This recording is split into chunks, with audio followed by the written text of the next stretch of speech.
Well, you know what this is about. It certainly needs no introduction. We all seen it. Everyone's seen it. If you're watching this video, you know exactly why. And the bans happened. The ban hammer fell from the sky and bonked already in set 2. And I think it was really well deserved. I think that it was needed. And obviously Riot thought it was needed. And look, this is not going to be a video about going over each and every single card. I think plenty of other people are doing that.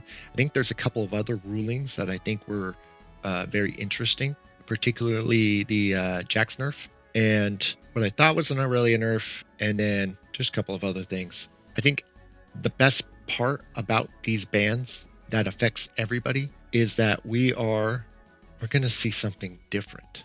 Like, that is probably what I'm most excited for, because finally you can show up to a skirmish and it's literally not 85% the same exact deck.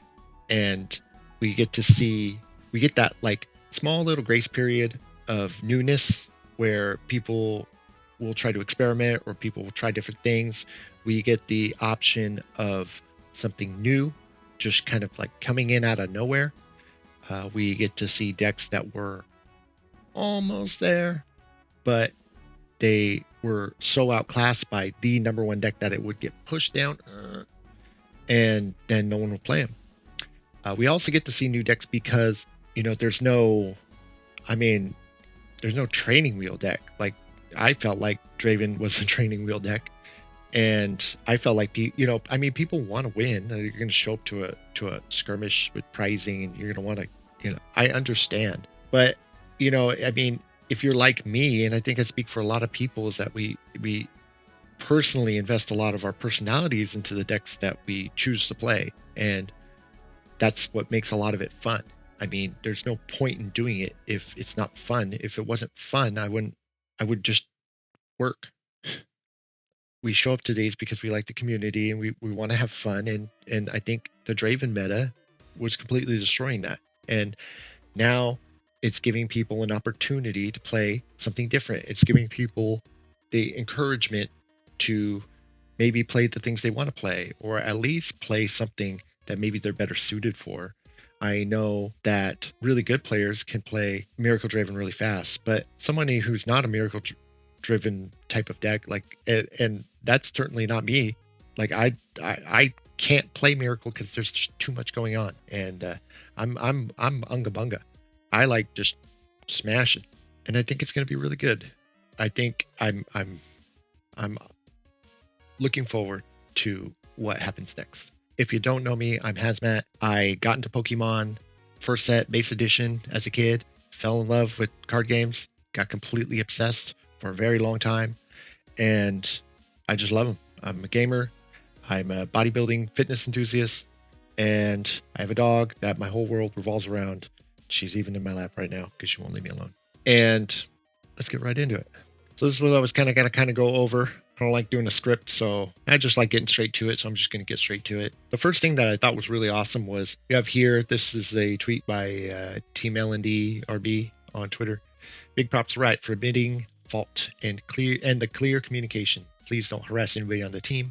We don't want to lose another active public base like in TFT. Guess that happened in TFT. This is my first Riot game that I really got into, so I guess this is a statement they made. A deck whose metagame presence and win rate are higher than we're comfortable with. To be clear, we made a mistake with Draven's Legend and the power of the Draven decks, because making a new game is complicated and we've been moving fast.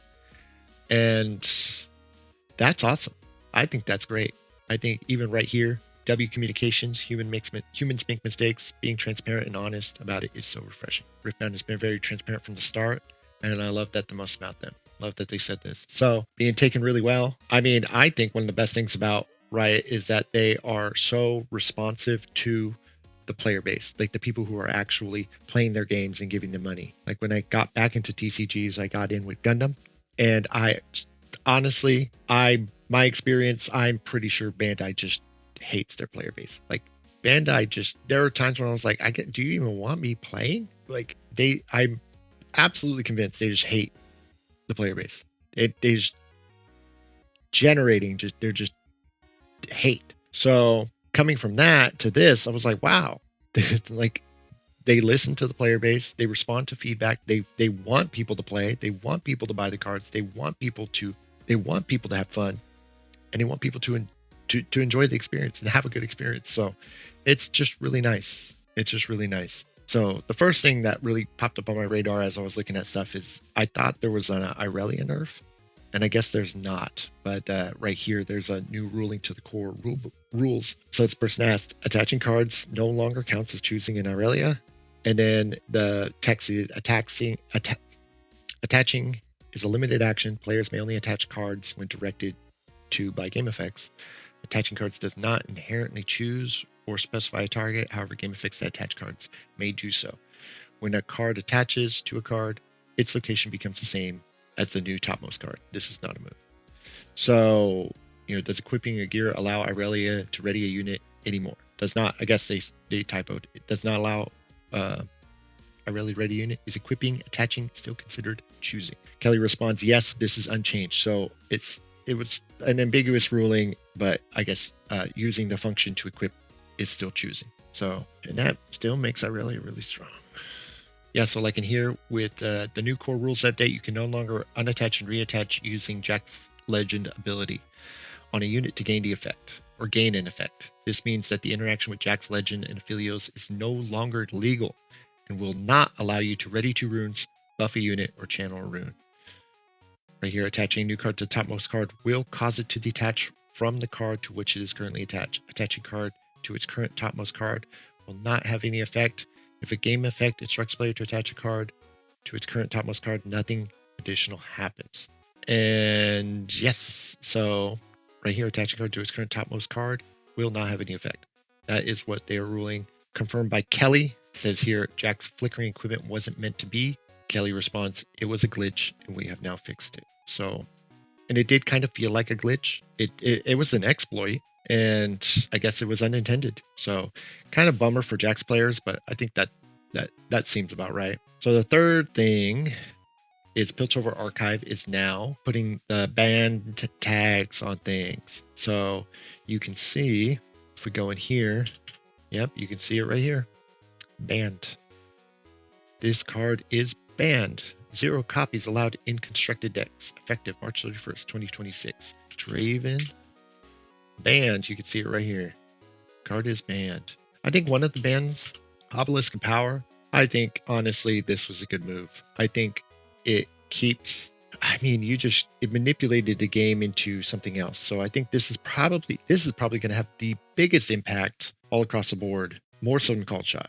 I think changing Obelisk Power is going to have such a gigantic change to everything. So we'll see. We'll see how it plays out. The fourth thing, I just thought this was interesting. In the Facebook group, I guess right here it said, this guy said, all of a sudden someone bought out all the flashes below $50 and $95, 131 shipping though. That's it. That's all. I mean, that's the question, right? What's going to pop? What's going to be the next card? What's going to fill the vacuum and become the next exploit card? I think here, look at right here real quick, 42. How is this, imagine it, how does this guy have 42 flashes? Has he sold any?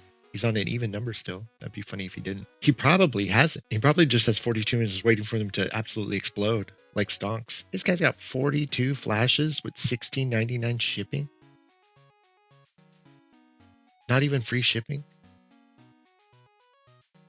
But yeah, so what's going to be next? What's going to be the next thing that's good? Everyone, what are you going to play next? Now that the meta has shifted, even if it's not like a huge shift, it's not like a set shift. What's going to be next? I think I hear a lot of people talk about Fiora, and a lot of the really good players that I know have said they're going to start taking for Fiora. So I think that they're expecting Fiora to go up, get your counter spells or riposte. I think probably Rek'Sai is going to be really good too. I think Rek'Sai has got a lot of potential. Rek'Sai is really good. It's just going to kind of be, how does the meta shape up now that things are different? And are they different enough to shake it up a lot? Or is it just going to just kind of like take a step down? Like, are things going to fall down one step? It opens up a lot of room if people aren't going to play Draven. Maybe nothing will happen and people will still play Draven. I don't know. It is not even day one yet. So other than that, I'm done. I'm just going to close out with a picture of my dog.